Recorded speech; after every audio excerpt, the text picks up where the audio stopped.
Good morning and welcome to the Mount Gilead Daily Devotion. It's April 9th, 2021. My name is Mike Bridgewater and I'm the Operations Director here at the church building. If you've been following along from home, you know that here on Friday mornings we've been working our way through the letter to the Hebrews. And we've been doing that since October. The pictures in the opening are of Glacier National Park, and those are all views taken on the west side of the park on the famous Going to the Sun Road. The road climbs up to the Continental Divide and crosses at what is known as Logan's Pass. One of the cool things about this mountain road is that there's only a couple switchbacks. This enables you to enjoy an uninterrupted view of the valley all the way up to the top. This week we're going to look at the last 9 verses of Hebrews chapter 11, verses 32 through 40. The writer makes a few lists for us, the first list being a list of names associated with some successful military victories. Gideon, Barak, Samson, and Jephthah. These are all characters from the book of Judges. The book of Judges takes place after the years when Joshua died and before King David. If you've ever read the book of Judges, you know that it's actually a pretty depressing read. There's a statement that's made in the book. It says, "Everyone did what was right in their own eyes."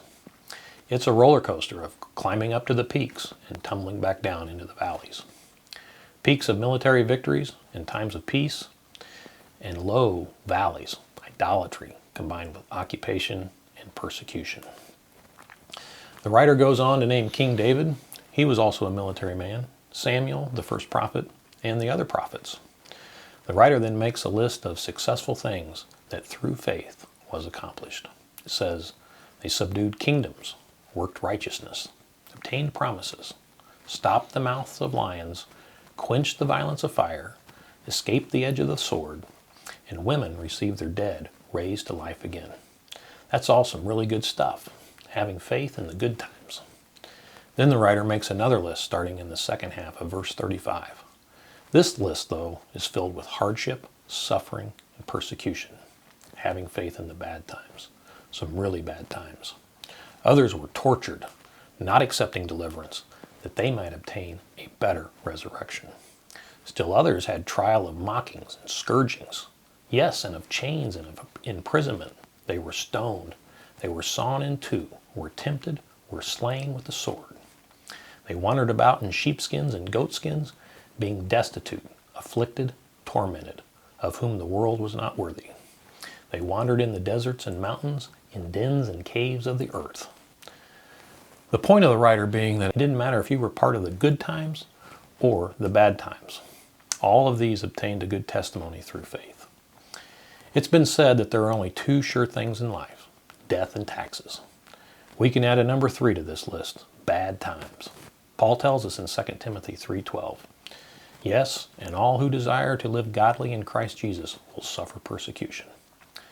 Life is kind of like that road out in Glacier National Park. It's long, it's uphill, it's filled with twists and turns and sheer drops, bumps, and can be downright dangerous. But it can also be fun, challenging, exciting, peaceful, and breathtakingly beautiful. Hold tight to your faith in Jesus during the good times and the bad times. And when we make it to the top, I know the view is going to be indescribable. We had a great Easter service here last Sunday. Our attendance in the building was over 1,300, and our online attendance topped 700. I hope to see you here this Sunday at either 9 o'clock or 10:30. Have a great rest of your Friday.